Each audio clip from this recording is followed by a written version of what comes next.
Olá, sejam todos muito bem-vindos ao podcast Fala Vendedor. Isso mesmo, aquele podcast que não mete o louco das vendas e só traz gente que faz.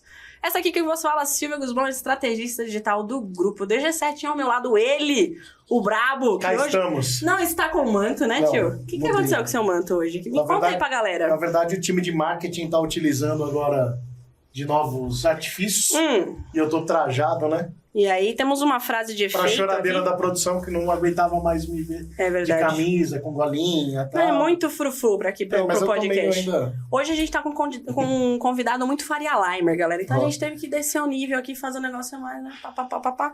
E essa é a nossa nova frase, nosso novo slogan pra você que acompanha o grupo DG7 lá nas redes. Diego Guzmão e Silvia Guzmão com Não Somos Apenas Uma Gráfica e a DG7 não para nunca. Sem mais delongas, hoje, como sempre, pra variar, né, tio? Convidado tá brabíssimo. Ô, Mediano, o que você tem a dizer? Bom, né? Muito brabo. Muito brabo, né? Então, beleza. Seja muito bem-vindo, João. Vou fazer aqui a sua bio pra galera te conhecer um pouquinho.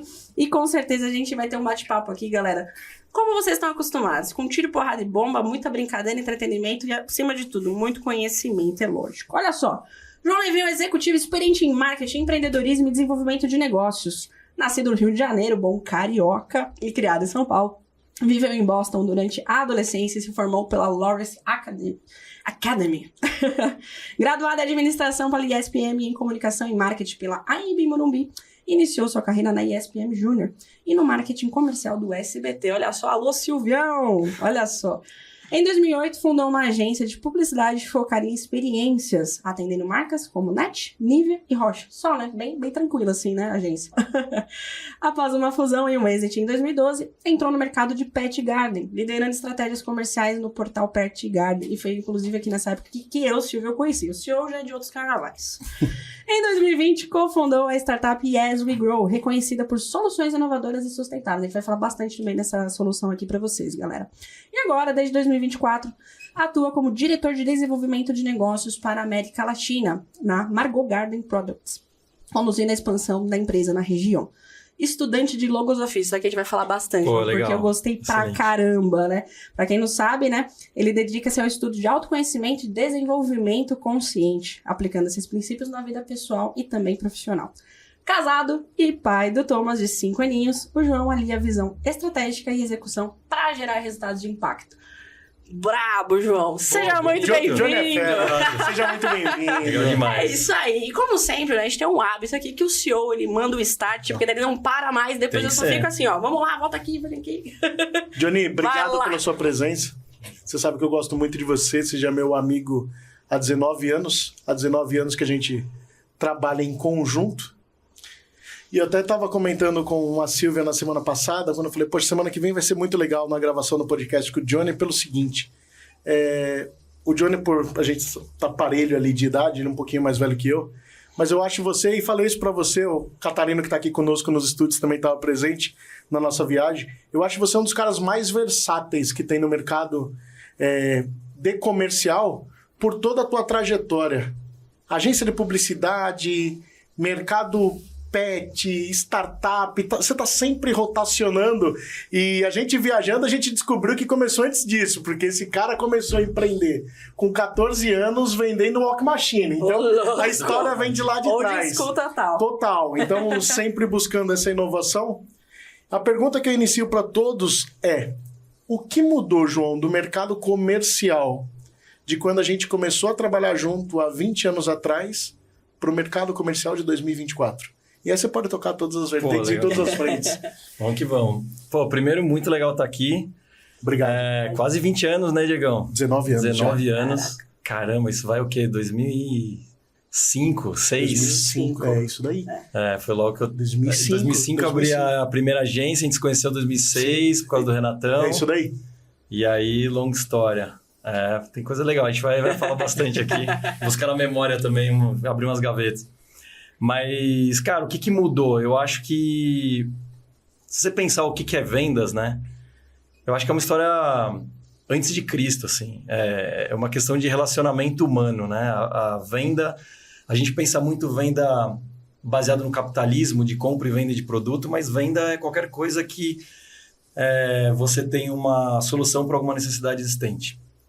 E é assim que eu penso.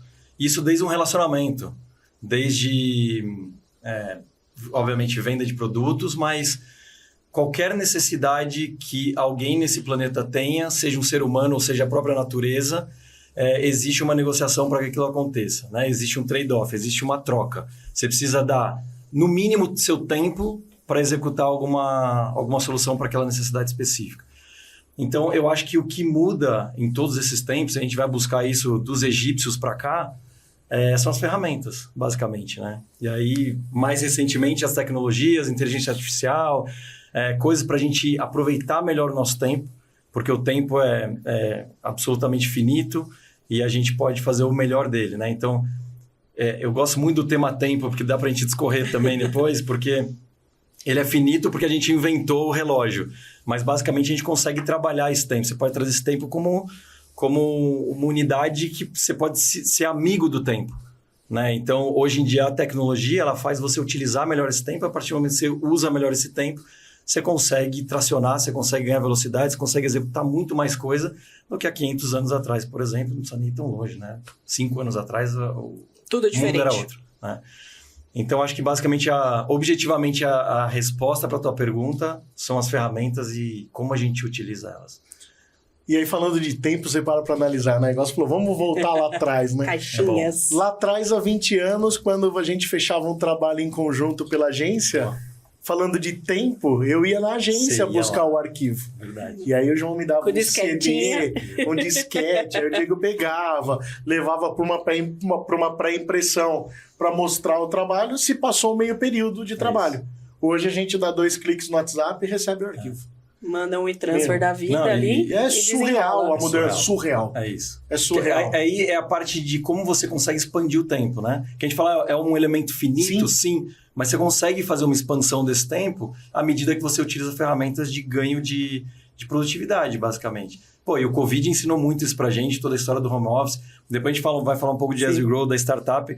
A startup, antes do Covid, a gente nasceu utilizando melhor o tempo. Então, ela já nasceu um home office. Ela é espetacular. Ela tem uma característica de ser asset lá, então a gente não tinha escritório, não tinha fábrica, não tinha logística. Era absolutamente tudo terceirizado, ainda é. Mas a concepção original, ela não mudou depois do Covid. É isso que é o legal. Porque ali, a gente já tinha como uma visão muito clara da utilização do tempo, da máxima eficiência e, principalmente, da qualidade de vida embarcada também. Porque essa história de, preciso levar a prova para o João lá na Vila Olímpia, você perdia meio período que você podia trabalhar com outra coisa. Exato. Você ficava no trânsito, você se estressava, você chegava atrasado, aí você precisava correr para voltar, o cara da gráfica não te entregar. A sua vida era muito mais louca do que deveria, né? Exatamente, porque não tinha os canais de assertividade, né? Exatamente. E é engraçado que a gente transitou aqui já em alguns momentos, tanto na comunicação quanto no Garden. Eu quero entender, João, como é que foi essa mudança drástica? Como é que você sai ali da agência, processo gráfico, loucurado, e vem pro Garden, assim? E conta o porquê saiu da agência. Exato, né? essa transição. Que eu acho que é importante, né? Quando o Johnny saiu da agência, e a agência num franco crescimento, porque teve mudança de nome, teve mudança de local, teve transação com outra empresa grande. O Johnny saiu desse mercado, você toma, por isso que eu falei, o João é muito versátil. Aí você toma até um susto. Legal, saiu do mercado da publicidade da agência, vai ir para um outro meio, vai continuar nessa mesma atuação. Não, vou trabalhar no mercado pet. Opa, peraí. Completamente distinto, né? Não tem nada a ver. Mete bala. Não, a história da agência já foi legal. Eu trabalhava no SBT, trabalhava no marketing, mídia, que era um braço do comercial, no fundo. Foi uma baita escola, assim. Depois a gente pode até falar um pouco sobre isso. Mas desde o desenvolvimento de produto até a comercialização, isso passava muito pelo marketing, como você transforma uma ideia da produção em produto. Então, tinha uma área de novos negócios, era muito bacana lá. Depois de 3 anos, eu recebi uma proposta para ser sócio de uma agência de assessoria de imprensa. E na época eu achei bem legal, assim, e acabei topando, mas 2 anos depois eu achei um pouco monótono. Eu não era jornalista, a assessoria de imprensa tem muita história de pauta, você, né, trabalhava tanto com empresas quanto com pessoas, personalidades, então você tinha que vender pauta para jornalista, que tem a ver com venda também, que eu falo, venda comercial. E eu entendi que não era aquilo que eu queria ir para o mercado de publicidade e experiência, principalmente. Né? Então, aí a gente acabou vendendo essa agência para uma das sócias, e a gente, e você lembra bem do Thiagão, e aí eu e o Thiagão, a gente acabou montando a NID, que era exatamente para a gente mudar um pouco o escopo do que a gente queria fazer, de ser muito mais dinâmico, mais interessante para a gente também. Dava para se envolver com algumas empresas que tinham, principalmente, uma capacidade intelectual diferente de simplesmente você fazer uma pauta jornalística de um lançamento, um release, alguma coisa assim. Para a gente ia desenvolver mais a nossa parte criativa, intelectual, geração de negócio, a gente gostou muito disso, foi para lá. Só que a agência de publicidade, você sabe um pouco, né? Passou bem isso. Eu falo que você precisa ser muito romântico, ter muita energia e ter tempo disponível. Né? Precisa meio que os astros se alinharem nesse aspecto. E foi muito legal. Isso foi... Minha vida em agência começou em 2005 e terminou em 2012. Então, foram 7 anos aí de mercado publicitário. Mas eu entendi em um momento que se eu quisesse ter uma família... ter meu filho, minha esposa, eu precisaria ter um ritmo diferente. E a publicidade não me permitia esse ritmo diferente. Pra você ter uma ideia, eu virava 2 noites por semana fazendo concorrência para grandes marcas. Assim, era realmente... Na época que a gente brincava, era a vida de inseto. Assim, né? E aí chegava muito tarde, a hora que o telefone não toca é a hora de produzir. Então era um mundo que, enquanto eu era solteiro, era muito legal. Mas quando eu realmente pensei em casa, eu falei, cara, acho que não vai funcionar bem isso. E aí eu cansei um pouco desse... Né, a energia baixa um pouco, não era aquilo que eu projetava para o futuro. Cansei de ter cliente, eu falei, quero virar cliente de agência, né? E aí a gente fez uma fusão com uma agência super legal na época também, já com um exit programado para uma sequência. E aí tanto eu e o Thiagão, a gente acabou saindo 1 ano depois. Mas nesse período a gente foi transacionando, então foi mudando, passando um pouco todo o nosso escopo para a nova agência.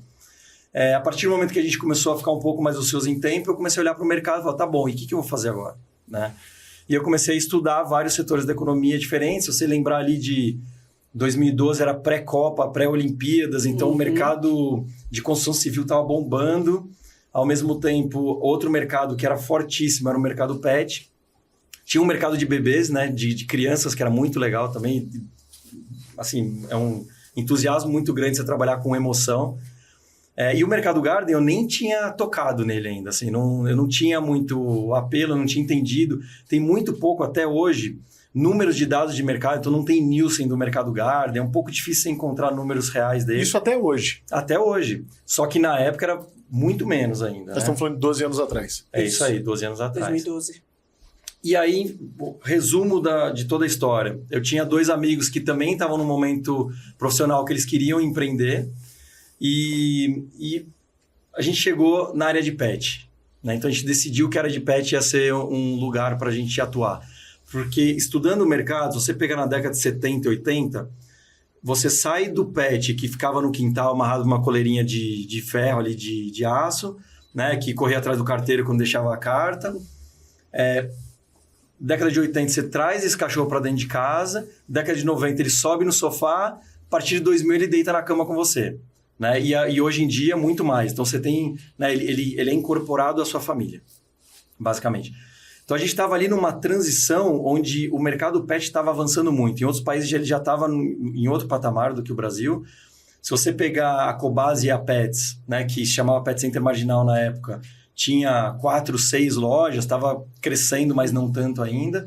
Logo, na sequência, já tinha 20 lojas, estava abrindo num ritmo acelerado. E a gente entendia que não tinha nenhuma marca proprietária para acessórios de pet no Brasil.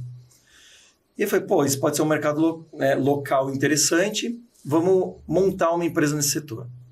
Nas andanças, a gente acabou descobrindo uma empresa que estava à venda, que era uma pessoa que tinha montado a empresa na década de 80. Uma indústria. Uma indústria, uma fabricação de acessórios, e tinha alguns itens de distribuição também, mas ela tinha um braço de Garden. E aí que minha história de Garden começa a fazer sentido. Mas representava em torno de 30%, 35% do nosso faturamento, enquanto o pet era o principal. A gente queria desenvolver aquilo, só que de 2012 a 2017, assim como a gente, muitas pessoas olharam para o mercado pet e falaram, é aqui que eu preciso ir. E realmente começou a ter uma exaustão de oferta, assim. Era um momento que o Brasil trazia muito acessório da China, então começou a ter uma competitividade muito grande, e o Garden ficou um pouco esquecido. Então, a gente na empresa começou a olhar e falou, caramba, eu acho que é um mercado interessante. A gente começou a entender esse mercado, até que a gente mudou a ordem das coisas. Fez uma transição. E o nosso foco principal era... A gente andava um pouco abaixo do radar, né? Basicamente, todas as empresas concorrentes que a gente tinha olhava muito para Garden Center, Garden Varejo, de bairro, loja de 1,99, onde realmente você pode fazer aquisição de produtos pet, produto Garden, no bairro, né? Então, você vai plantar uma coisa na sua casa, onde você vai comprar um vasinho? Né? Perfeito. Ou você vai no home center, ou você vai, né, numa loja de 99. E o mercado não enxergou isso, Johnny? E o mercado não enxergava o supermercado. O mercado não enxergava o supermercado. Tem um fluxo gigantesco e tinha pouquíssimos players olhando para eles. Por quê também? Porque o Garden, ele tinha ainda uma informalidade basal que vinha da década de 80, 90, que não se modernizou. Então, para você vender para o supermercado, você precisa ter uma logística muito preparada, você tem um filtro, tem uma peneira para você conseguir vender lá. A gente falou, aqui é um lugar que a gente pode se especializar para vender para esses players que demandam um profissionalismo que no mercado não é tão simples de encontrar. E aí a gente começou a entrar em muito supermercado, desde os grandes até os médios, assim, de 15 lojas, 20 lojas, até os grandes também. Mas, eu tô pulando a pergunta, mas você me perguntou por que eu saí da agência. Justamente. Então foi por isso, porque eu queria mudar o ritmo da minha vida. E eu queria olhar um pouco mais para o lado humano, para minha família, queria ter filho, queria ter tempo para fazer as coisas. Uma coisa que é muito interessante dizer, né? Agência de publicidade, você não tem um momento sazonal do ano. Você tem um pouco mais fraco ali Natal e tal, pós-Natal, começo do ano, né? Pré-Natal não, mas... E depende do segmento, né? Evento, você tem os eventos de fim de ano. Mas... Cara, você não tem um espaço no ano que você fala assim, eu vou tirar férias. Esquece, não tem férias. Não tem. Então você fala assim, tá bom, eu vou me forçar a sair por um período. Então isso já era uma coisa que me incomodava, porque eu não conseguia... Né, pegar minha esposa, na época minha namorada, e falar, vamos tirar uns diazinhos, não dava, porque era concorrência incessante. E o outro ponto que era muito louco na época, eu chegava no final do ano, e eu sou um pouco metódico para tentar olhar para o longo prazo, assim. Falava, tá bom, o que é um planejamento para o próximo ano? De faturamento, de receita, de cliente? Não tem o planejamento, vou trabalhar em cima. É escuro. Você não consegue, você não conseguia fazer. Porque você tem contrato com alguns clientes por campanha, por budget, né? Então, um budget anual, muitas vezes você tinha que entrar numa concorrência de novo. Por FII. Por FII. A gente puxava muito FII para ter uma receita mais garantida ali, mas os grandes clientes você entrava em concorrência. A concorrência é o budget daquela temporada, né? Daquele ano contábil.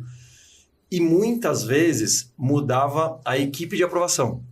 Então, numa empresa grande, saiu o diretor de marketing, trazia um time novo. Não, eu quero trabalhar uma licitação nova, que eu quero trabalhar, de repente, trazer algumas outras agências que eu já trabalho há muitos anos, o que é normal, né? Você já confia, você sabe que o atendimento é bom. Então, basicamente, você sempre tinha que começar do zero muitos dos processos. E isso é muito custoso em termos de energia, né? Porque você tem que começar, às vezes você atende um cliente por 5 anos, mudou uma gestão, você fala, caramba, eu preciso começar do zero. Eu preciso conquistar esse cara de novo. Ele não vai me entregar de graça uma confiança que ele não me conhece, faz parte. Então, a saída de agência de publicidade foi muito pela mudança de cabeça mesmo. Eu queria ter um momento um pouco diferente na vida pessoal. Você vê que é engraçado, né? Eu vivi isso nos últimos 7 anos. A minha pequenininha já tá com 7 agora. E igual você falou, não tem como. Você tem que levantar o pé. É isso. Não, porque você não aproveita. Se você não levantar o pé, eu acho que passa muito rápido, né, Johnny? Foi outro dia que os pequenininhos nasceram, já tá aí muito rápido. Então, se você deixar de ser pai, deixar de ser esposo por uma carreira profissional, acontece. Hoje a gente tá aqui, os pequenininhos estão lá. Mas lá atrás não dava pra fazer isso, foi preciso. E eu acho que faz, aí como o Johnny falou, saindo fora do profissionalismo, né? Faz a gente ser melhor como pessoa. A gente sempre discutiu muito isso. E você desenvolve muito nesse período. Eu falo, mas você foi falando, eu fui me encontrando ali na fala dele, né? Chega um momento que você fala, cara, ou vou ter um treco, ou o que eu vou fazer, que mercado que eu vou atuar. Você fica numa bolha absurda. E é justamente essa loucurada. É 100 horas, é rock and roll puro. Mas agora eu tenho muita curiosidade, porque esse aqui não parou de falar 1 minuto da startup pra mim. Sim, não, você tem que ver que o negócio foi fodido. Cara, você tem que escutar a história. Me fala de Yes We Grow. Pode falar também, viu, Catarina? Cata tá de foto. Temos um fãs no estúdio hoje. O Cata é brabo. É parte essencial da história. Do processo. Bom, eu contei que que o Garden me puxou, né? Me apaixonei e é uma história também que, se a gente for um pouco para a história do Garden, cada vez mais o pet ele virou filho e cada vez mais a planta virou pet, né? Então as pessoas começaram a olhar para a planta não só para você ter em casa, mas com um olhar diferente. Seja para decorar sua casa, transformar um ambiente mais atrativo, um ambiente mais aconchegante, seja para você comer, você ter uma hortinha, um microverdes, microverdes é um caminho maravilhoso que depois a gente pode falar também, que são chamados superfoods, assim, é altamente rico na parte nutricional, assim. A gente, na IES, né, Cata? A gente brinca muito que a fome do mundo e a parte de nutrição mundial poderia ser resolvida com microverdes, porque é extremamente fácil de você cultivar, em uma semana, 10 dias você está colhendo, e ele tem fatores nutricionais assim, muito maiores do que uma planta adulta. Então, mas isso é para outro podcast. Só para isso. Mas a partir do momento que o Garden tomou prioridade na Portal, Perfeito. Eu comecei a entender para onde esse mercado ia. Né? Onde que o consumo, o que o consumidor buscava? O que a gente não estava vendo ainda? E esse estudo sempre foi seu, Johnny? Você sempre gostou? Eu sempre fui muito interessado para entender Curioso. onde o mundo vai, o que está acontecendo, o que são as aspirações sociais. Assim, Tendência. quais são as nossas raízes, de onde isso vem, por que a gente abandonou a agricultura na nossa casa. Se você pegar seu avô, provavelmente ele tinha um quintal com uma frutífera ali. Com certeza. Né? Pés e pés de coisas dentro de casa. É muito louco isso. E por que você parou? Por que você não tem isso mais? Esse Nem hábito. sei. Depois você me conta se você tem. Mas por que muita gente não tem mais, né? Só que o mais interessante é que a natureza é a nossa origem. E naturalmente a gente tem vontade de ter planta na nossa casa. Isso é dado, isso é estudo. De cada 10 brasileiros, 7 querem plantar em casa. 70% quer plantar. Sabe quantos plantam? Não faço ideia. Nem 30%. Não, 1%. 1 a cada 10 planta. Tem qualquer plantinha, de um... Sim, um cacto até... cacto até realmente um Exato. urban jungle em casa. Então, quando a gente pega um mercado brasileiro que hoje fatura em torno de 15 bi ano, é um nicho ainda pequeno, pouco mensurado, talvez ele espalhe muito mais do que isso, porque não é mensurado, mas você pensa que ele tem um potencial tranquilamente para quintuplicar de tamanho. Por que ele não faz isso? Porque as pessoas não têm conhecimento, as pessoas não sabem como cultivar nas suas casas. Essa que é a coisa mais louca. Então, assim, a gente na Yes You Grow, a gente fala muito que a gente queria ser a maior fazenda do mundo sem nenhum pedaço de terra. Porque você pode levar e você pode cultivar na sua casa. Mas como você faz isso? Você precisa levar informação e, principalmente, habilitar essas pessoas a plantarem nas suas casas. Porque você vai plantar hoje, o que a gente aprende, basicamente, na escola? Na hora que está desenhando. Fala, o que você precisa para plantar? Fala aí, Silvio, o que você precisa para plantar? Terra, pesquisa live. vasinho. Boa. Um grão de feijão e uma colher. É que eu fazia... o clássico era um potinho grãozinho de plástico, feijão, grão de feijão, algodão Algodãozinho. e 2 gotinhas de água. É isso aí. Terra é a primeira resposta. E terra. Maravilhoso. Terra é a maior mentira que existe na jardinagem. Terra. É a você maior não precisa de mentira. terra Você não para precisa de plantar. nada. Não precisa de Você terra. falou do feijão no algodãozinho. perfeito. Tem terra? Não. Algodão. Por que isso? O desenho que a gente aprende a fazer na árvore, na escola, Perfeito. você entende que aquilo é terra embaixo. De certa forma, sim. Mas aquilo é um substrato que a natureza preparou por milhões de anos. Então tem mineral, tem matéria orgânica, tem fungo, tem bactéria, tem uma vida ali. Quando você compra terra no supermercado, é uma terra inerte, basicamente. Tem muito pouco nutriente. E aí você vai pegar uma mudinha, né? Ou do vizinho, ou você comprou uma mudinha num garden. Você vai colocar ali... Se você comprou uma muda num garden, ele foi preparado para ficar bonito na gôndola. O alimento dele, o ser vivo, ele precisa comer. A gente esquece que a planta precisa comer. Isso é muito louco, né? São coisas básicas. Ele precisa beber e comer. A gente leva aquilo, ele tem comida para aquele período que ele vai ficar na gôndola, no garden. Quando você traz isso para casa, depois de você regar 5, 6 vezes, aquela água, não sei, uma aguinha marrom, tá levando nutriente embora. Parte do nutriente ela vai absorver, parte vai esgotar. Chega uma hora que você precisa repor essa alimentação. De que maneira você vai fazer isso? E eu desafio, cara, vai num garden center, vai na prateleira e fala assim, legal, eu tenho uma samambaia em casa, que comida que eu vou dar para ela? Primeiro, você nem sabe que você precisa, a grande maioria da população que quer ter planta em casa não tem a informação que a planta precisa comer. Perfeito. Nós não tínhamos. Não, eu também. Eu tô falando nós aqui, Louco todos nós. isso. Então ela precisa comer. Segundo, quanto de água que eu dou para ela? Terceiro, qual recipiente? Quarto, quanto de luz ela precisa por dia? 5, que aí entra na terra, você falou, qual tipo de solo eu preciso colocar para ela? O que vai acontecer com aquela planta? Você vai levar ela para casa, vai botar a terra que você comprou, Perfeito. daqui 3 meses ela morreu. Essa é uma garantia. Por quê?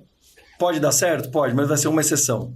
Porque foi um chute, vai ser realmente uma exceção. E aí, teoricamente, a galera pega desgosto daquilo porque não deu certo. Ela não E tem aí, mão pra planta. É isso. Não tem mão pra planta, não tem o dedo verde, sou assassino de planta, tem os bordões, né? Já pré-concebidos. E o que acontece? A pessoa não tem mais planta em casa, porque ela Pega ranço. pega ranço. Fala, pô, já matei 12. Eu Matei não até quero 4, mais. matei Exato. até... Né? Então, a Yes You Grow, o Rafael Pelosini, que foi o fundador da Yes You Grow, a ideia dele saiu dentro de um projeto do MIT que ele estava, que era de desenvolvimento pessoal, social e comunitário, né? Business Society and Self, que era um projeto que chama U-Lab no MIT. E o projeto de conclusão de curso dele foi trazer a agricultura para dentro das nossas casas. De que maneira? Completamente simplificado.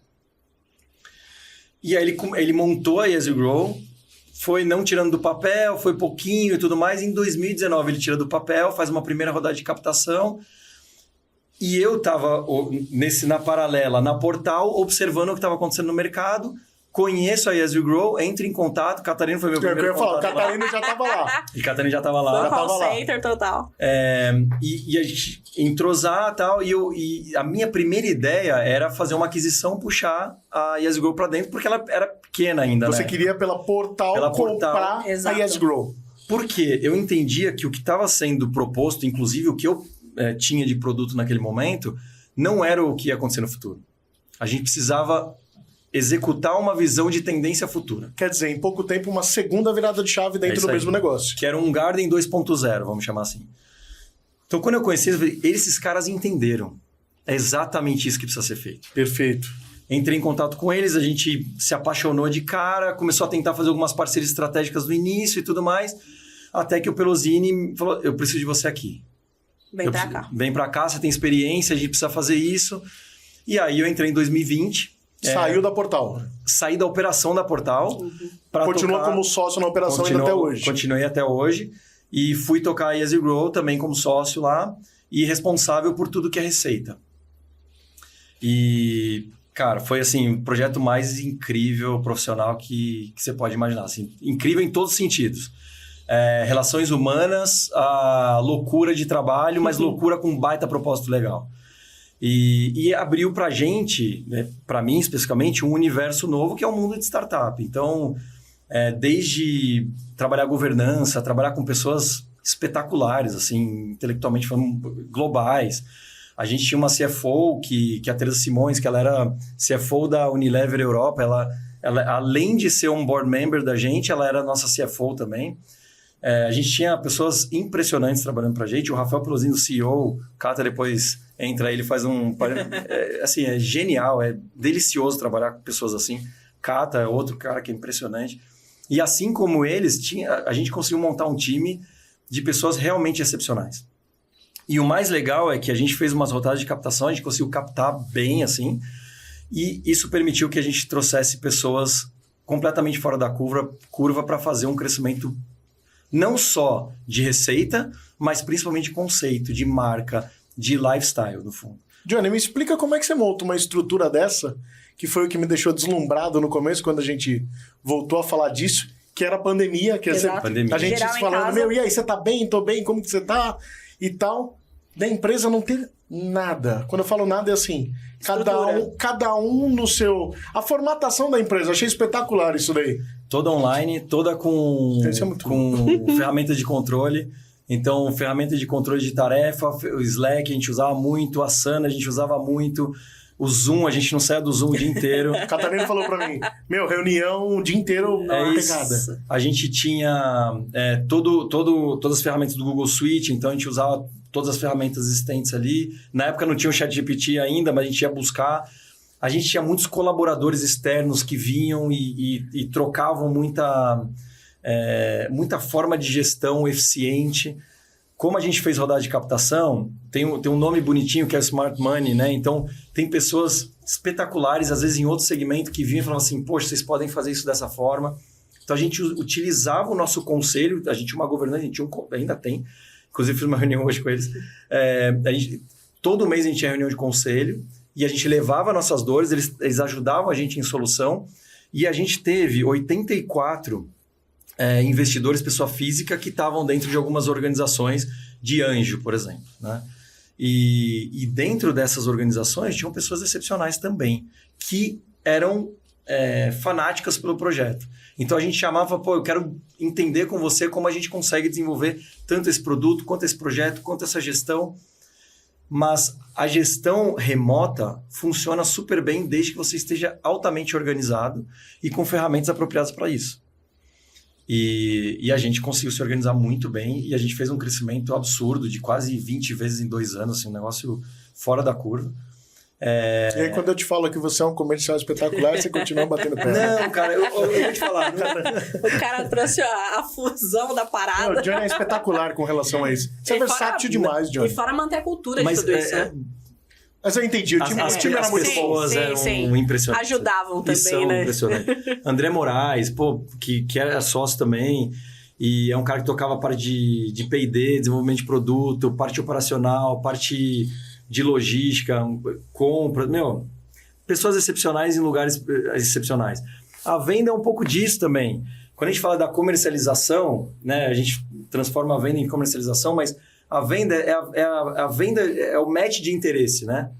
Então, as pessoas tinham muito interesse em fazer parte daquilo e a remuneração, ela tem que ser compatível com aquilo que você quer de retorno pessoal também, né? Então, a gente conseguia encontrar pessoas super gabaritadas que optavam por reduzir, às vezes, a sua remuneração para vir trabalhar com a gente, porque era um perfil, um escopo completamente diferente. É extremamente saudável, extremamente colaborativo, extremamente amistoso e, ao mesmo tempo, com uma pegada frenética que você não faz ideia. Mesmo todo mundo de casa. Muito Olha puxado. como é o cultural, né? Muito puxado. E aí o lance que você falou de como a gente aproveita o tempo, né? Antes você pegava e fazia 2 reuniões por dia. Sim. Presencial. No máximo. O Zoom, a gente fazia 15, 16, 18 reuniões por dia. Por dia. Tinha dia que eu não conseguia levantar para ir buscar uma água, assim. Porque era... Pô, cara, tá legal, tô acabando aqui. Rafael, pô, eu preciso entrar em outra. Às vezes ficava até com 2 telas entrando na outra. Falando, só um minutinho. Assim. E delicioso. Ao mesmo tempo, você saía de lá... A Yas Grow sempre teve um perfil muito humano também. Então, todo mundo que estava lá era essencialmente humana e com o direcionamento para você melhorar a sua qualidade de vida. Então, a gente tinha várias ações também nesse sentido. Então, todo mundo na mesma pegada, né? Muito legal, muito legal. Quando só pra... Lógico, manda lá. Eu voltando de viagem, depois que a gente te deixou, e eu falei isso pro Cata, depois o Cata puxa a cadeira pra vir falar. Eu falei, Cata, fala você da empresa pra mim. Eu conheço o Johnny há 20 anos. Fala você a visão. O Cata é mais entusiasta que ele falou pra mim, velho, essa empresa é minha vida, velho. É isso aí. E são poucas pessoas que eu já vi na vida. Eu atuo há 25 anos com vendas. Que não. Uma coisa é você falar da DG7 pra mim. A DG7 mudou a minha vida. É isso aí. Exato. Mas eu sou o dono da DG7. A sua criação, né? É minha criação. Que me fez ter amigos longevos como você, como todas as pessoas que eu trago aqui. Agora, o Cata não. O Cata foi a segunda pessoa na estrutura e você fala, caramba, cara. E a forma que ele veio, e não seja por isso, Catarina vem pra cá, puxa uma cadeira. Venha você também. Entusiasta disso. Ele não esperava. E aí ele me falou muita coisa muito legal do João e tudo. Acho que faz total sentido ele estar aqui junto pra estar falando da empresa. Cilada, Bino. Ninguém... nada. Tá, fale quem é você pra galera. Sua câmera é aquela ali, ó. Toda sua. Bom, tô aqui de surpresa, mas tô super feliz de estar aqui. Conheci eles recentemente. Foi uma surpresa muito agradável, graças a esse cara aqui, que eu devo muita coisa, inclusive. Um grande professor aí na minha vida. E como eles já disseram, eu sou um grande apaixonado pela ESB Grow, pelo que ela significa, pelo que ela traz, pelo que ela gera também, né? Acho que isso que ele está falando sobre as pessoas que passaram pela ESB Grow também é uma realidade para quando a gente apresenta a ESB Grow para alguém, né? A parte da venda fica muito mais fácil quando você acredita, quando você vive aquela coisa. E assim, dos maiores aos menores clientes que a gente abriu, acho que é unânime dizer que todo mundo ficou encantado com a ESB Grow. A gente frequentemente recebe perguntas, como é que está a ESB Grow? E aí, quando é que vem um novo produto? Acho que a gente juntos, assim, com essa equipe maravilhosa que a gente teve, a gente criou muita coisa legal, a gente inovou, fez muita maluquice, colocou adubo em cápsula, criou horta inteligente, coisas que nem saíram da gaveta e que a gente sabe o quanto ia ser transformador. Então, acho que foi isso que ele quis, acho que foi essa fala que você lembrou, que assim... Eu dei a sorte e o azar de ter fundado a... Sim, a gente falou isso, né, no carro. A empresa da minha vida não ter sido fundada por mim, né? Mas a identificação é tão grande, assim, que... Tanto que aconteceu parecido com ele, eu vi, fui impactado pela empresa, falei, eu preciso ser parte disso de uma forma ou de outra. Me coloquei à disposição e as coisas foram acontecendo, né? Então, é um privilégio, realmente, ser parte dessa história aí. E, mais uma vez, graças a esse cara aqui... E você sabe por que eu gostei de você desde o início, né? A gente se conhece há pouco tempo, mas tem um motivo. O Johnny já me conhece há muitos anos. Uma semana, sabe mais disso. propriamente dito. Exatamente. Tem uma palavra que na vida a gente precisa carregar ela com si só. E essa palavra se chama gratidão. E desde o início que a gente tocou nossa viagem junto, passamos o dia juntos trabalhando, que por sinal o Johnny coloca a gente pra trabalhar pesado. Só um pouquinho. Bicho é Bem comercial, monstro. Vocês acharam que ia passear, né? Teve isso, né, Gata? Isso daí é muito... Eu acho que isso é muito gostoso. E recíproco, porque o João, da mesma forma, desde o início, de que, vamos viajar pra Olambra e tal, Catarina vai conosco, eu quero que você se conecte com ele, e lá o Pedrão, e fechou um negócio muito legal, assim, foi muito gostoso, da gente estar almoçando junto, da gente estar no campo. Pra mim, eu voltei, vou ser bem sincero, como é que eu posso dizer? Entusiasmado com o mercado, que o João tava falando pra mim. Diego, você precisa vir para esse mercado. Diego, você precisa conhecer esse mercado. Vamos nessa oportunidade. Porque eu imaginava... Eu atendo o mercado de reposição automotiva em grande escala e jamais imaginava que pequenos produtores, que foi o que a gente viu, tanto de pequeno, médio e grande, teriam uma escala de material impresso enorme como a gente viu lá. Então, acabou sendo espetacular isso daí para mim. E uma coisa, assim... Em algum momento, o planeta entendeu que trabalhar é uma coisa chata. Não precisa ser chato. Não precisa ser chato. Não tem por que ser chato. Não tem por que ser chato. Exato. Tem a história de, assim, relações tóxicas no trabalho. Pô, você precisa ser mal-humorado, você precisa... Né?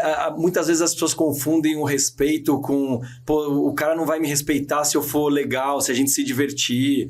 Né? Eu não consigo ser um chefe, um líder ou um supervisor se o cara não tiver o medo, né? A cultura do medo. Exato.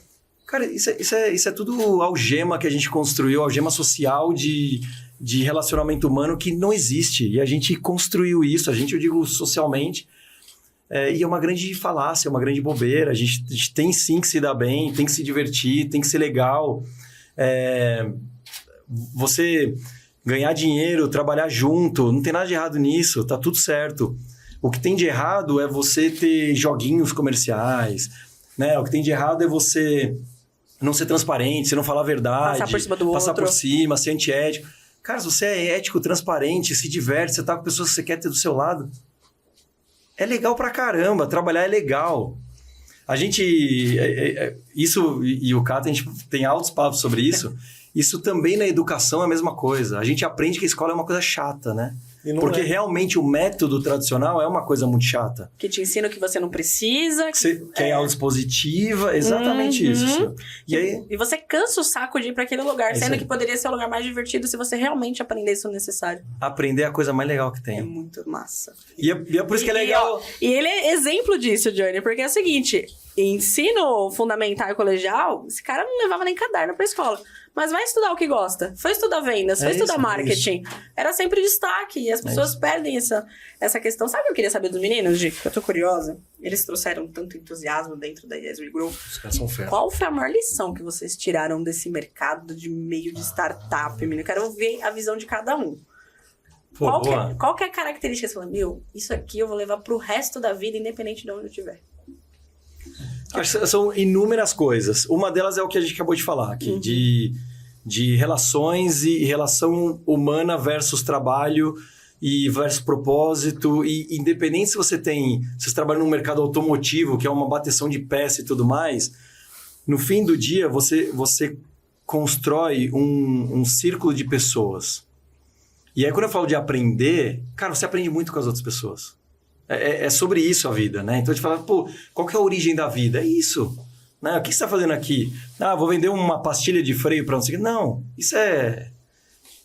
Essa é a... Consequência. Esse é o objeto daquilo que você, né, colocou no processo. Mas essa vivência que você tem com outras pessoas, com o universo de processos também... Né? Que se você pensar, a natureza é cheia de processos o tempo inteiro. Processos altamente ritmados. E aí você fala assim, legal, o trabalho que a gente tem corporativo e empresarial também é assim. Mas ele não precisa ser ruim, né? Ele não precisa ser tóxico. Tem uma palavrinha que está meio na moda, mas ele não precisa ser... Ele não vai te deixar mal quando você chegar em casa. Você não vai chegar em casa e falar assim, caramba... Cansar pesado. Perdi 8 horas da minha vida. Perder 8 horas da vida, sendo que o tempo é a coisa mais importante que a gente tem na vida, cara, é quase que um suicídio desejado, né? Então você fala assim, pô, não, eu tô escolhendo perder 8 horas da minha vida, tem alguma coisa errada aí. Então, eu acho que esse é o principal aprendizado geral, mas aí tem inúmeros outros aprendizados corporativos que são verdades paralelas, né? Então, o que é uma verdade de uma gestão corporativa? Uma coisa que você aprendeu no livro, na universidade, outra coisa é o que pode ser feito se você quebrar as algemas e quebrar as amarras. Não existe nível de trabalho. O cara é meu superior. O que significa o cara é meu superior? Então você precisa questionar os processos. E o hábito de questionar os processos, sempre com viés construtivo, né? Porque não adianta você cair na armadilha de questionar por questionar, senão você vira um questionador e não sai para nada. Mas questionar para tentar construir de uma maneira mais lógica, mais eficiente, uma forma que realmente você construa coisas diferentes, mas diferentes no sentido positivo. Né? E não por ser diferente, rebelde. É diferente. Tem algumas sutilezas aí. Então, a startup, esse modo mais livre, você entende que mesmo na liberdade você nunca é livre. E aí tem coisas bem profundas no meio, né? Aí entra a logosofia que a gente vai falar já. E você, cara? Manda lá. Eu acho que tem um pouco do que o João já falou, né? Das pessoas maravilhosas que a gente pôde trabalhar junto. Eu acho que uma coisa que sempre foi muito boa na ESB Grow a gente sempre procurou pessoas que soubessem fazer aquilo melhor que a gente, né?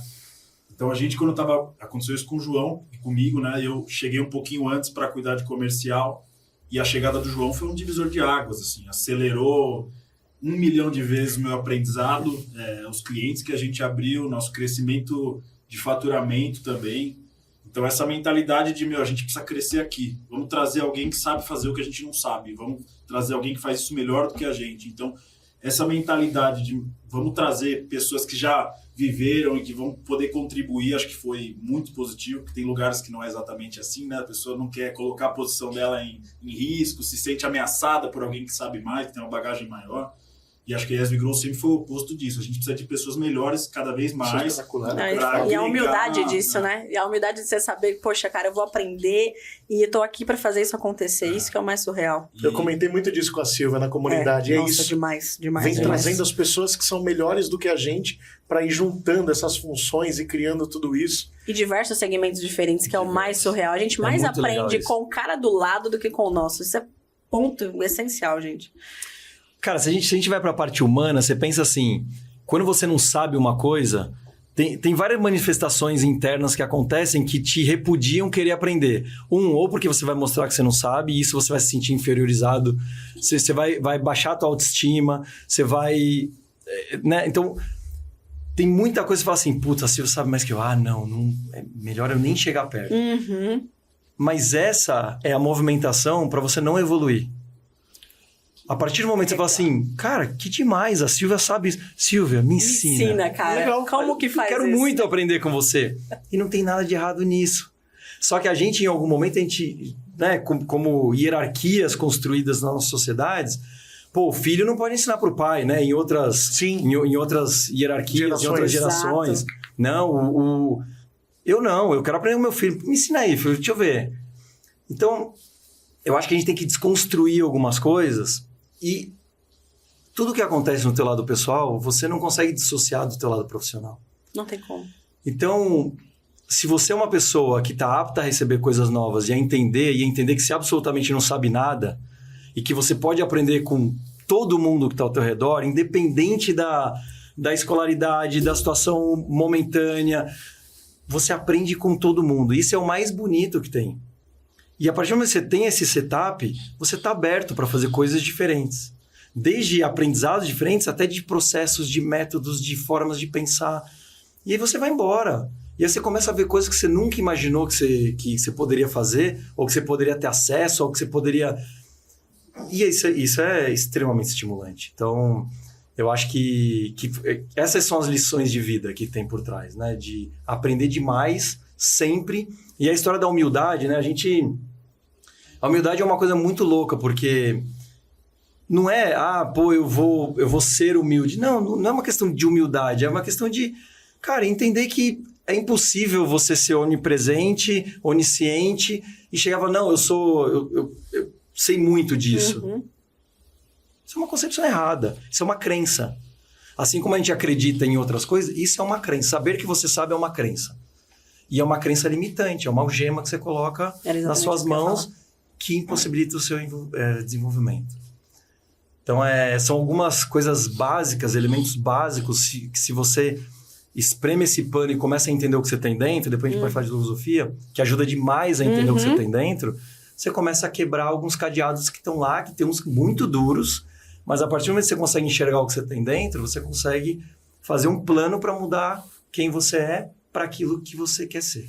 Mas discorre sobre isso, Johnny. Fala pra galera que como é que encaixou isso? Porque você trouxe muito, poxa, eu queria mudar de vida, queria ser pai, queria ter família. E isso entra no processo de autodesenvolvimento. Total. Como é que vem o estudo da logosofia? Fala pra Cara, a logosofia é exatamente isso. É uma ciência, tem um método, é de um autor argentino. É uma fundação, tem no Brasil diversas sedes. E no fundo é um estudo que existe um método por trás que você aprende a se auto-entender e conhecer. E assim, o que tem dentro? Né?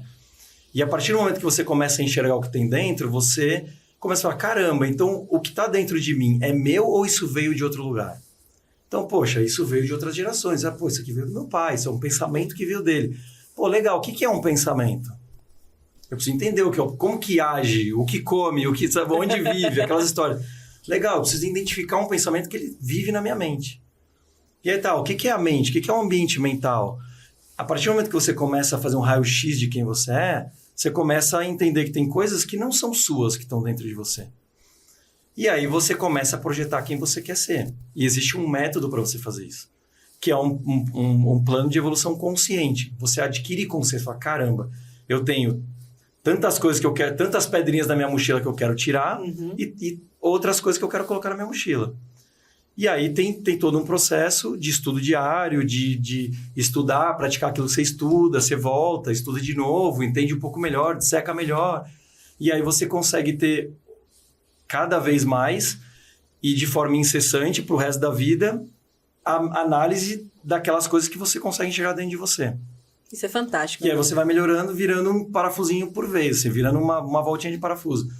E tem coisa que você vai levar anos e anos e não vai conseguir mexer, e tudo bem, temos que entender isso, mas você pode se capacitar mais. São várias ferramentas que você... uma coisa é você lutar contra alguma coisa que você quer mudar com as suas próprias mãos, outra coisa é falar assim, caramba, eu tenho uma furadeirinha aqui, agora eu tenho uma picaretinha. E a logosofia entrega muito isso. Ela fala, peraí, tem aqui, ó, tem um método para você. Use isso daqui, ó. Tem o passo a passo, tá mais fácil. A gente brinca muito lá, o Di ficou com uma cara de ué agora. Que a gente brinca, porque eu sou a pessoa do autodesenvolvimento, de estudar. Esse aqui fala, tem que ir pro pau, vamos trabalhar. Eu sou completamente diferente. Para que você... É muito legal a composição. Mas assim, ele tá se abrindo bastante, falando, se permite a entender um pouco. E aí, eu quis provocar isso mesmo. É muito bom. E vou te falar, Sil e Diegão, não tem nada de abstrato.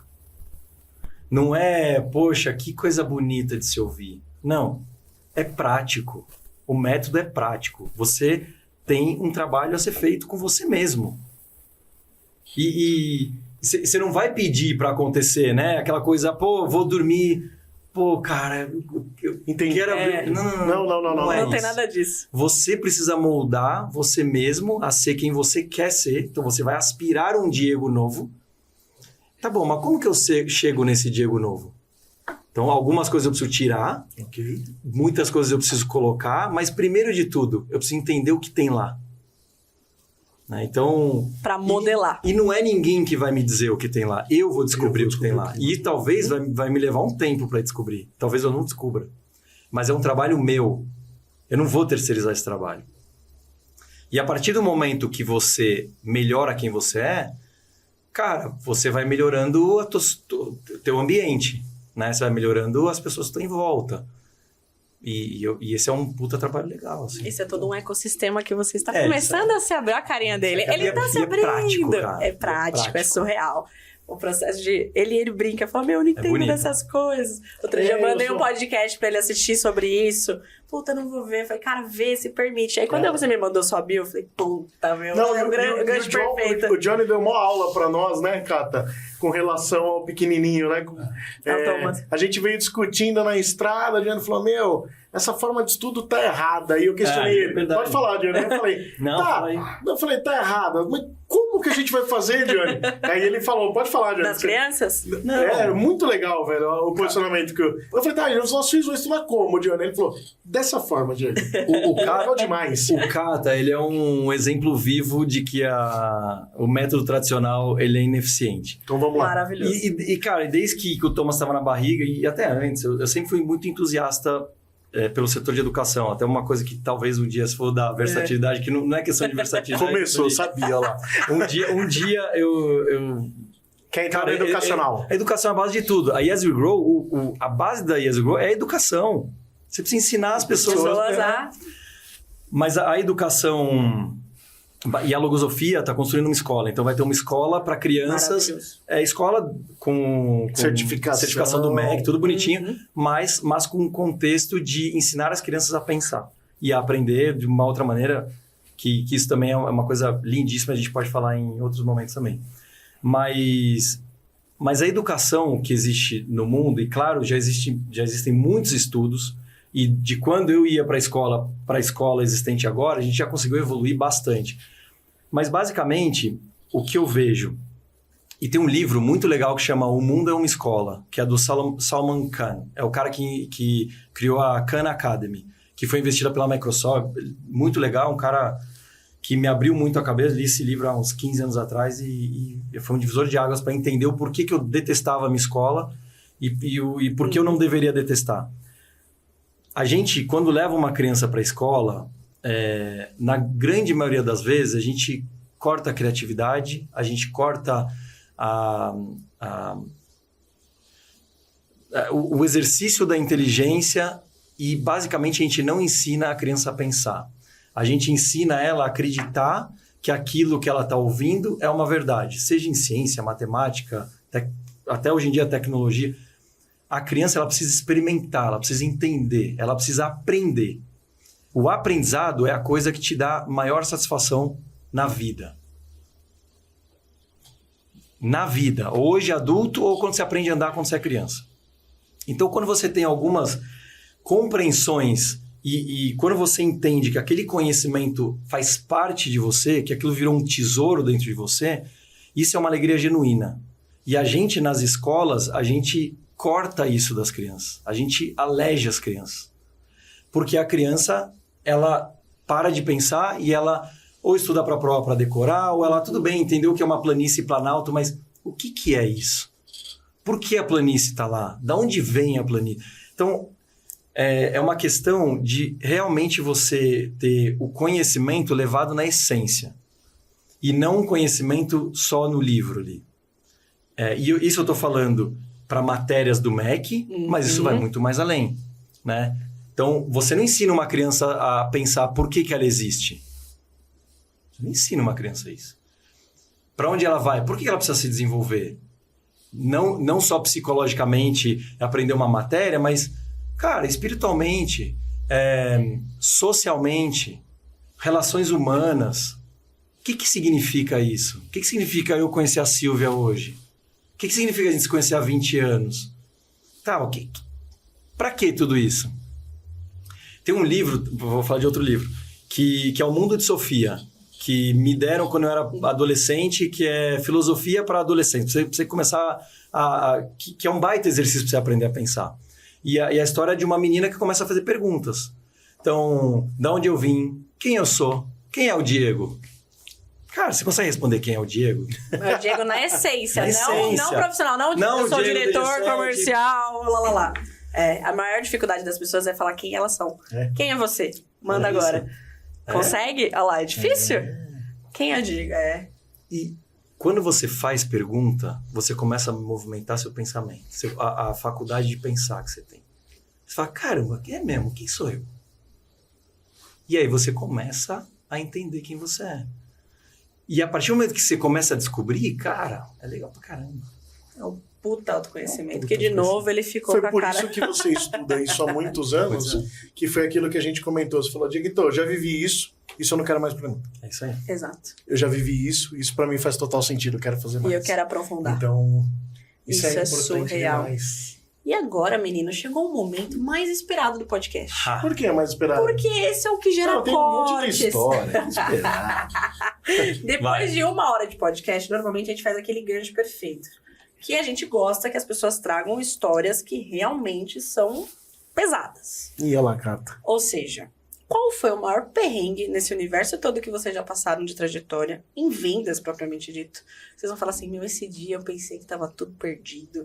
Teve uns aqui que fizeram uns negócios catastróficos. Teve uns amigos meus que carregou caminhão de terra, mas não vou ficar falando. Não, eu quero saber os episódios traumáticos da vida de vocês.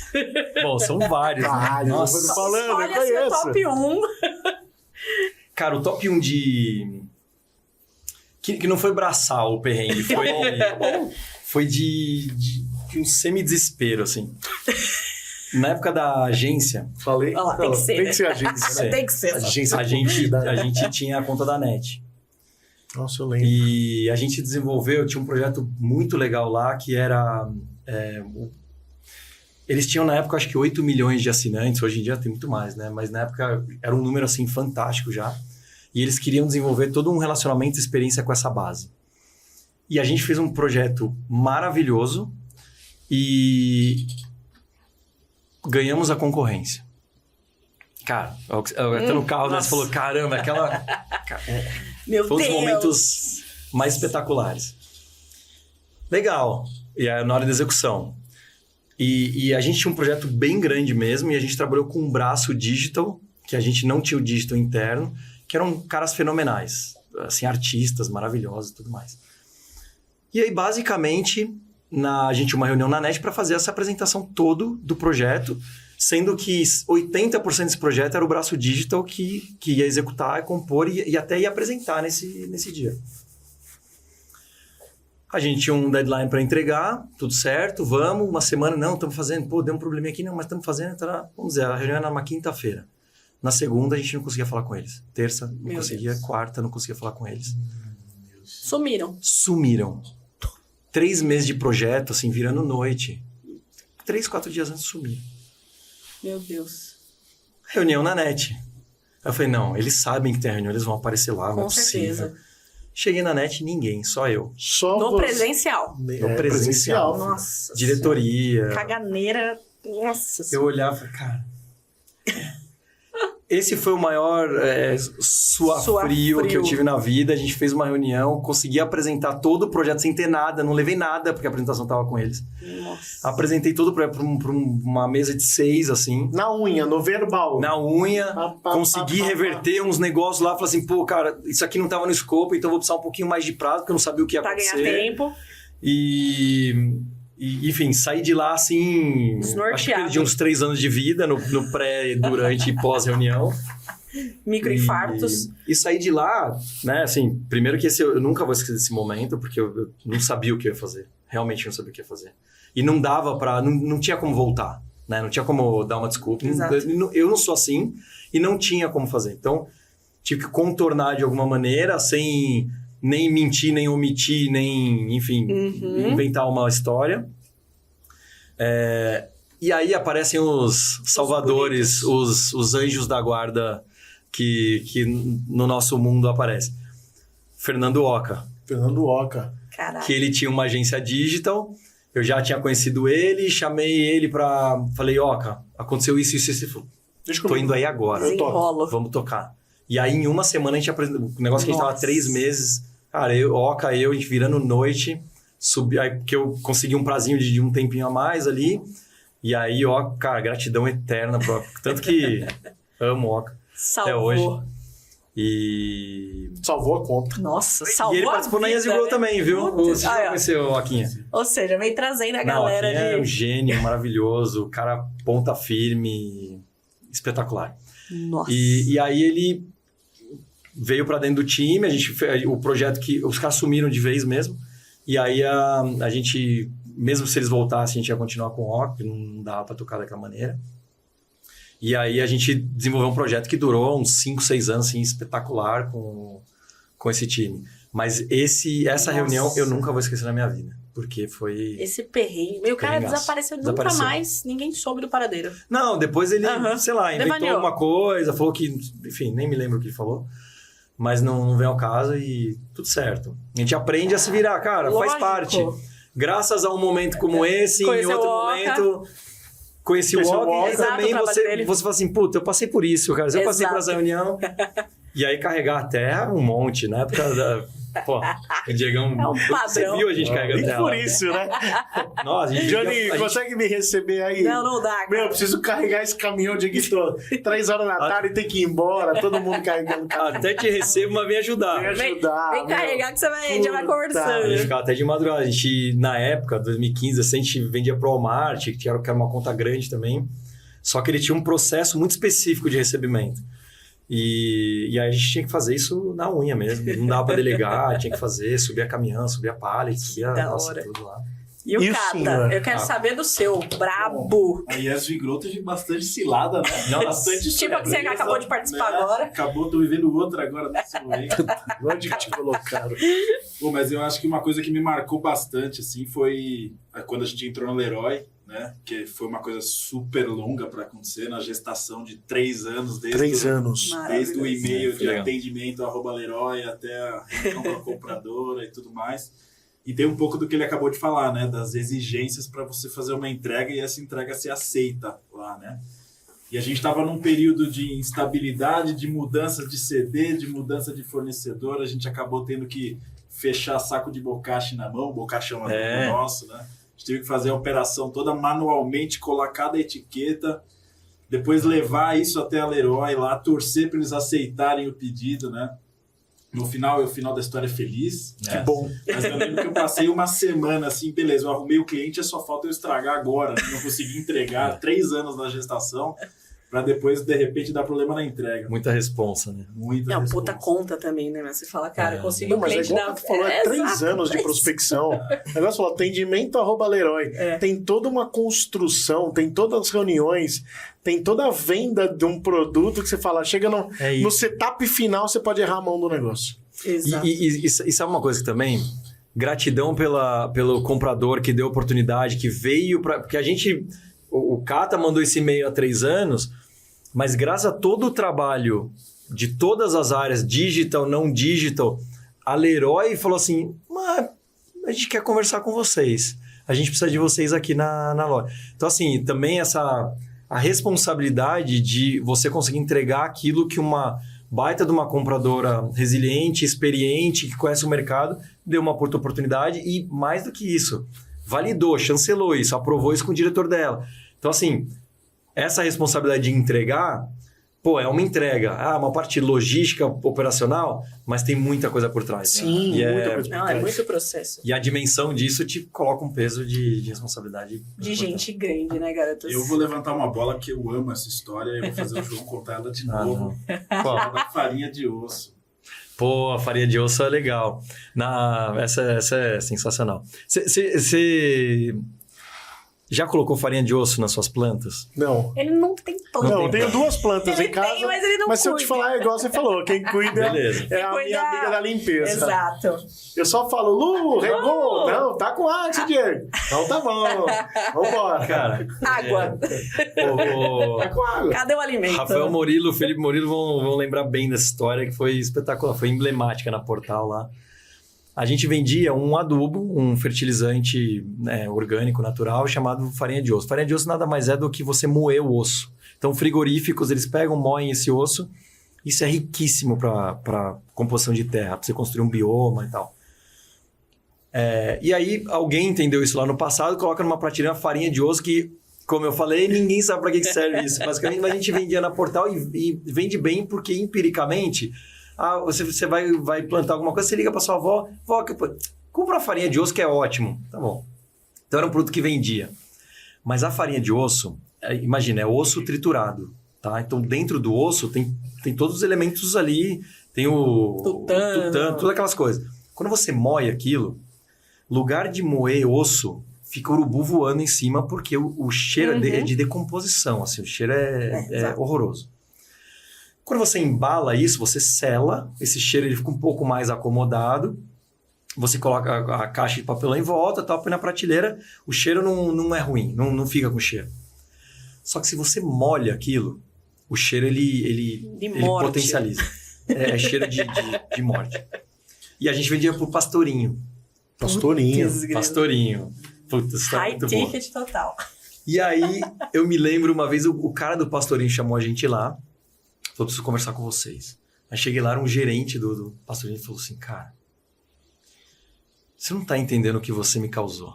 Ele falou assim pra você, Diego, no presencial. Tendo essa pressão. Aí eu falei, o que aconteceu? Ele falou assim, eu mandei lavar minha loja 4, 5 vezes, com mangueira, com rodo, jogando sabão no chão, esfregando. Eu tive que levantar prateleira por prateleira, porque tinha rato morto aqui. As pessoas falavam assim, eu não vou entrar no pastorinho porque tem rato morto nessa loja. Olha esse cheiro. E ele falou, a gente não sabia de onde vinha o cheiro. Basicamente, eles tinham colocado um pontinho avançado da loja e choveu e molhou. E quando eles colocaram para dentro, aquilo dá uma fermentada e o cheiro é de rato morto, é de bicho morto, assim, é de decomposição. Morte. Só que eles nunca pensaram que aquilo ia ser de um fertilizante que estava um adubo orgânico que estava na prateleira. Eles achavam realmente que tinha um bicho morto, perto do açougue, perto não sei o quê. Nossa. Mas o cara tava muito pistola. Ele falou, nunca mais me coloque esse produto na loja. A farinha de osso. Vamos coletar tudo. Com cheiro de morte. Mas é excepcional pra planta. Maravilhoso. E você gosta, né? Ele gosta. Ele gostou. Ele adora os produtos. Ele mandou a boníssima agora. Ô, Vi, sabe o que é muito legal? Que eu tava almoçando com o Johnny e ele Sim. me explanou isso.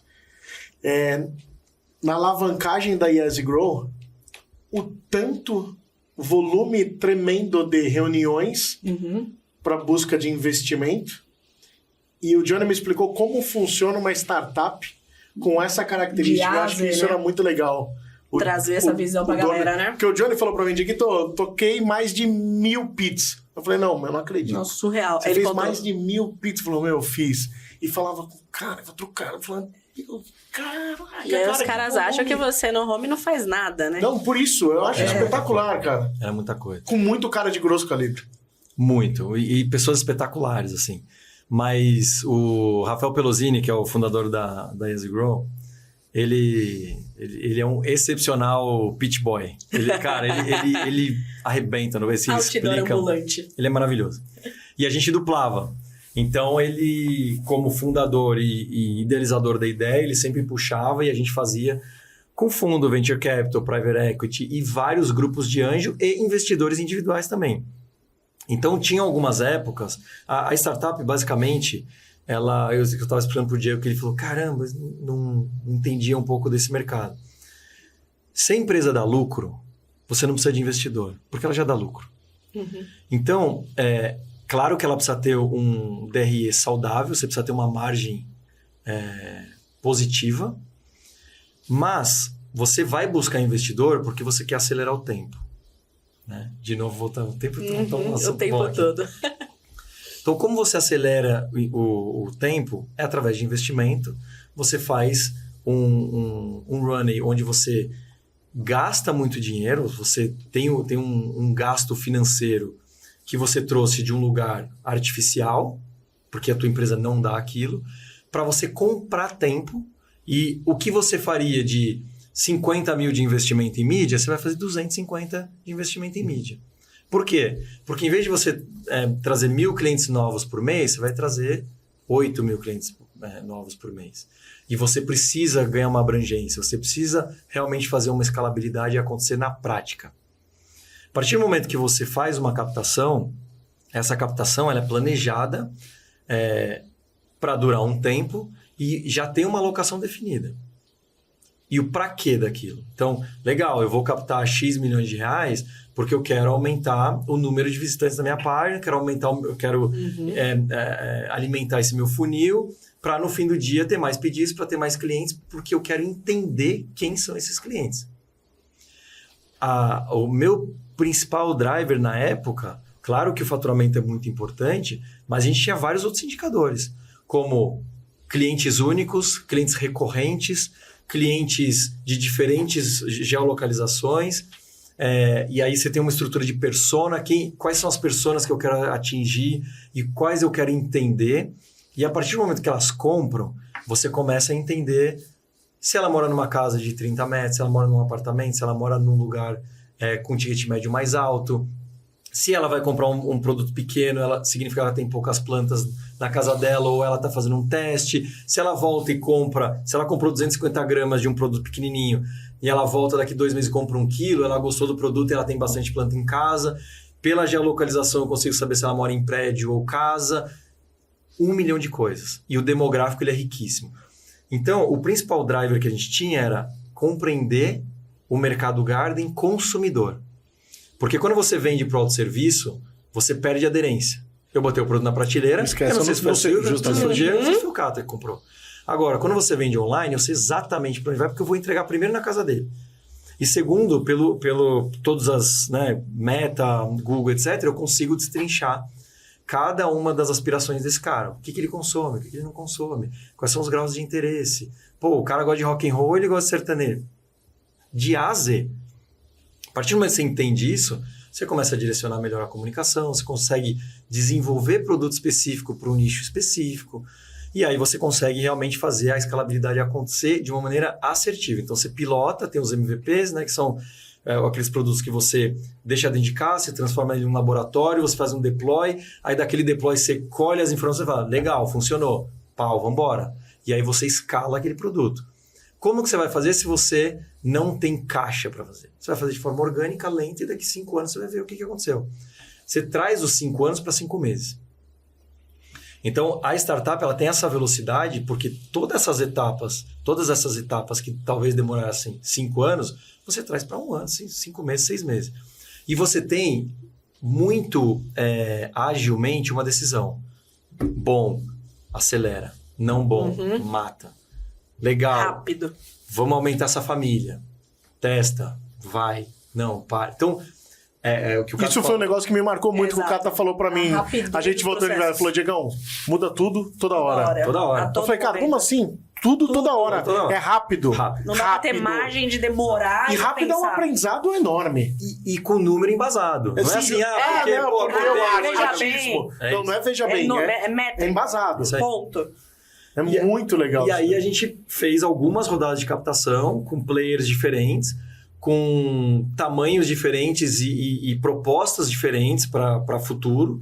E foi extremamente rico, porque primeiro você conhecia pessoas que te sabatinavam, perguntavam sobre o teu negócio o tempo inteiro. Então você precisa entender muito o seu negócio, saber, tá muito claro para onde você vai. Mal comparando para quem nunca participou disso, é um pouco de um Shark Tank, mas muito mais aprofundado. Não é de televisão, é um Shark Tank da vida real. E com pessoas extremamente capacitadas, que estudaram um pouco do seu case, que às vezes estão estudando o teu mercado há 5 anos, eles estão buscando alguém, querem entender se você entendeu o mercado ou não. E aí, depois disso, legal, fiz uma rodada de captação, consegui os interessados para fazer crowdfunding nessa rodada. Tá, eu preciso tratar eles como uma empresa de capital aberto. Eu tenho estrutura de governança extremamente rígida. Então, eu tenho o conselho deliberativo, conselho consultivo, eu tenho prestação de conta mensal, trimestral, anual. Você tem uma série de regras. Eu não posso chegar e falar assim, eu captei 3 milhões de reais, putz, agora eu vou gastar 2 e vou comprar um prédio.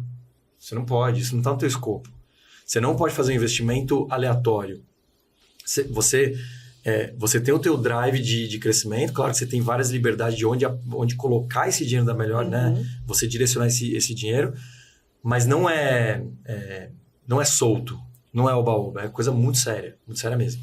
Até porque tem organismos muito sérios por trás. Então tem Harvard Angels, Gavia Angels, Anjos do Brasil, tem uma série de players assim, que são muito gabaritados para entender o que você está fazendo faz sentido ou não. E aí você vai construindo esse ciclo. Chega no final desse ciclo, cumprir com o meu plano, agora é um outro passo.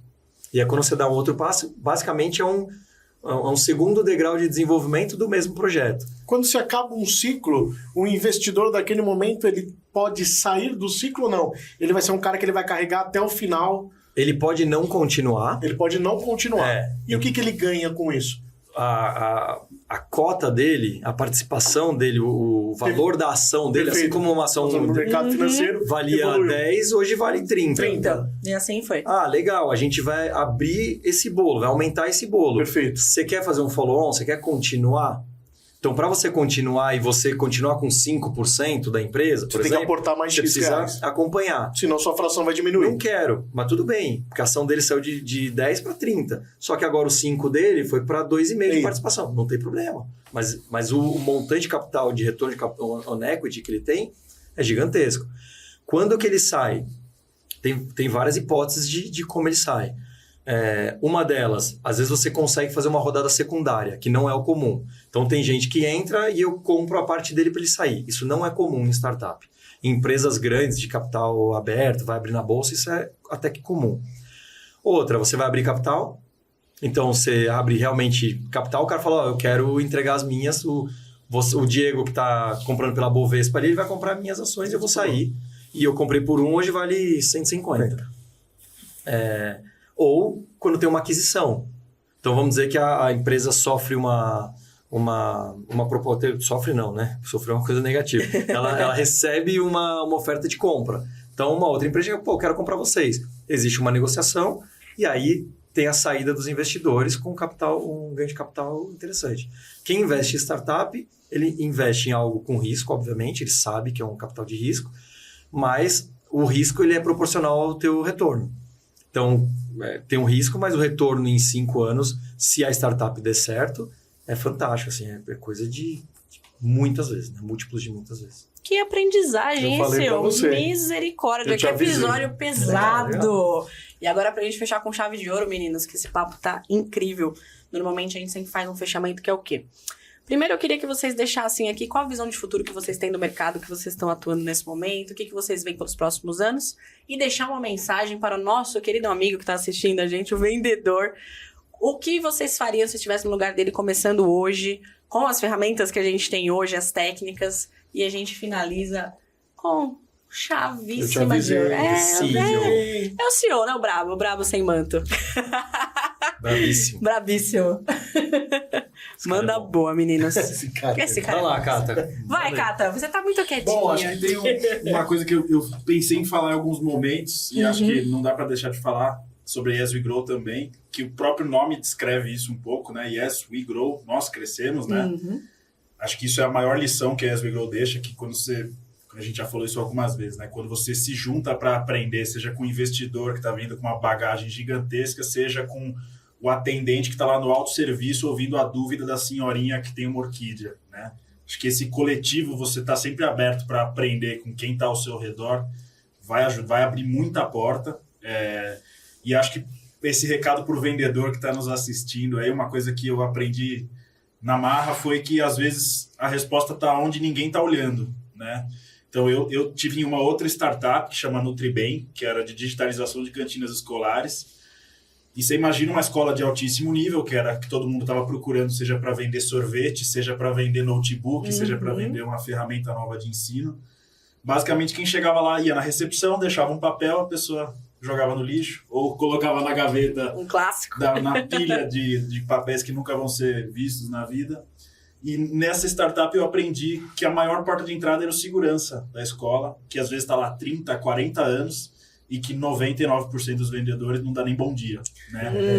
Então, assim, aconteceu em escolas, por exemplo, eu tô tentando aqui há 3 meses falar com a diretora e não consigo, o que eu faço? Cara, liga às 7 da manhã que a recepcionista dela ainda não chegou, ela chega às 8, E ela que vai atender. então se você ligar às 7, quem vai atender é ela. Então, assim, eu acho que volta para o que a gente começou, que é o lado humano, né? Às vezes você fica tentando, você lê 1000 livros sobre como vender, sobre fazer o funil de venda, sobre, tem que fazer 20 ligações no dia, e o que me dava mais resultado era, e aí, cara, como é que foi o seu fim de semana? Pô, esse calor aí, como é que você fica nesse terno aí? Como é que você aguenta? O cara falou, pô, gostei de você, deixa eu te dar uma dica.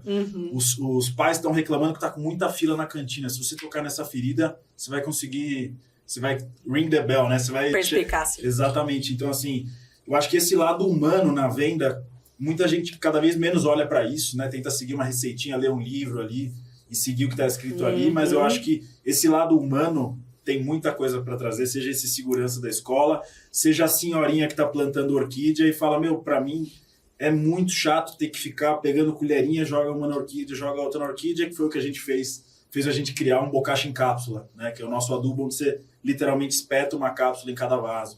Então, acho que esse aprendizado que vira a chavinha pode vir de qualquer lugar, e acho que a melhor dica que eu posso dar é você estar atento, não querer seguir uma receita e procurar no contato humano mesmo de onde vai vir essa sacada. Pense fora da caixa, né? Observe os sinais, né?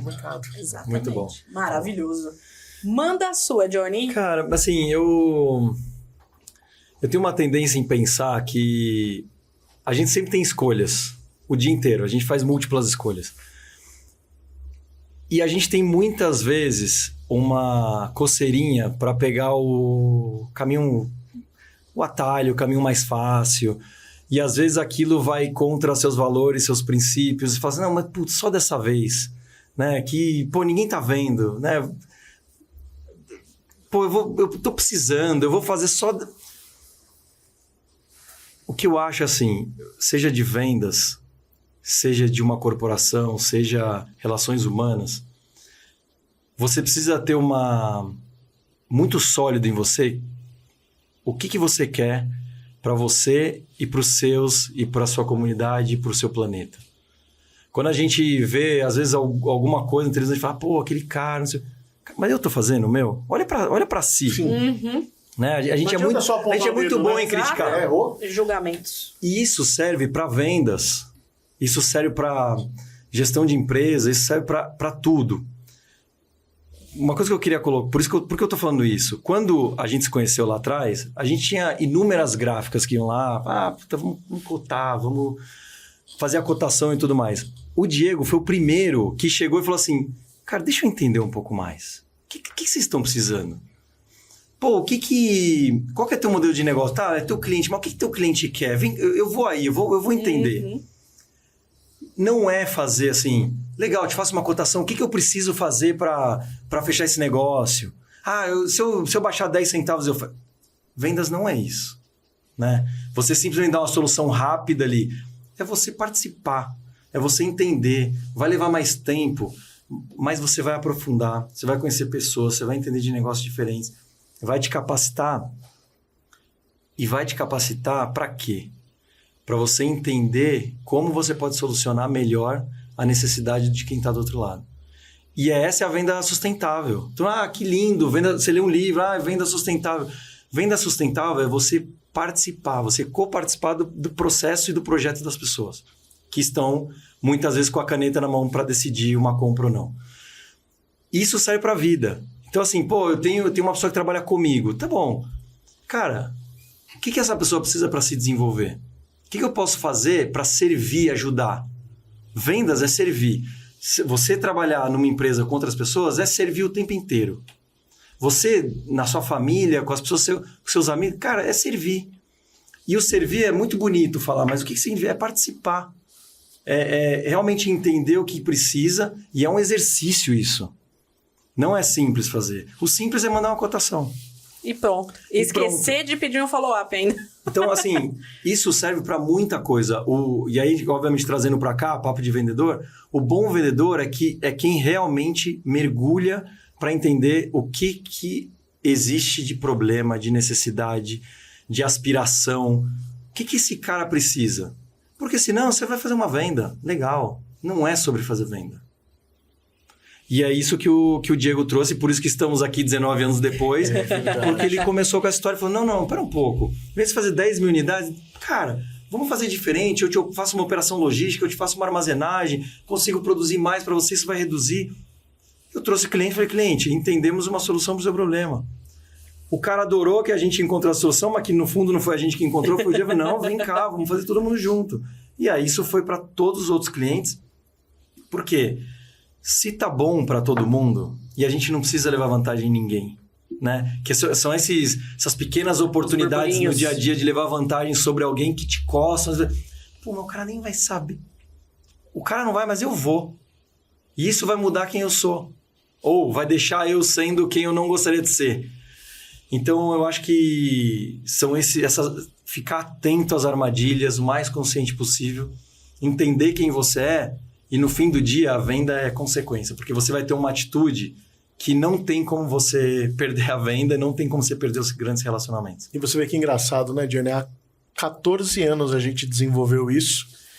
E se a gente não tivesse desenvolvido isso há 14 anos atrás, pode ser que hoje eu não estaria no mercado gráfico. Porque se eu tivesse que viver hoje com a estrutura que eu tenho do mercado gráfico, de material promocional, que foi o que a gente começou no passado...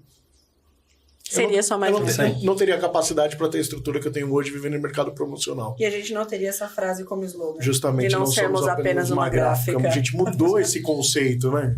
É isso. E muito em cima do que a gente fez lá atrás. É aquilo que você falou, embasado em tudo isso. Eu acho que a gente... Isso a gente pode falar assim, não é eu acho, eu acredito que a gente estudou, né, Johnny? A gente se dedicou demais para mudar tudo isso, né? A gente sempre quis estar dentro do cliente com isso, né? Com o propósito de realizar um bom trabalho. Não é... É um ganha-ganha muito gostoso, né? Então, a gente falou que... A gente almoçando junto, a gente falou, é uma trajetória, né? A gente percorre por uma estrada e vai passando... E volta e faz, é gostoso demais. E assim finalizamos um episódio incrível, Obrigado, garotos. gente. Imagina, eu queria agradecer a presença de vocês, a presença ilustre do Cata, que chegou de você. É que você não veio com a batera. É verdade, o cara é brabo, a gente vai falar sobre isso, pessoal. Uma aula aqui para todos nós, tanto para mim quanto para o CEO, para vocês também. Vou deixar os contatos dos meninos aqui, porque sempre network é muito bem-vindo. Nos siga nas redes sociais. Posso falar uma coisa? É lógico. Logosofia.gov.br. Só vai. Que a gente falou e não... É verdade. Pior que se eu não começar a estudar isso, ele vai falar. Vou deixar tudo na descrição do vídeo para vocês. Deixar também o contato aqui da Bosco Produções com o Renato Bosco. Afinal, estamos aqui na nossa casa do podcast Fala Vendedor.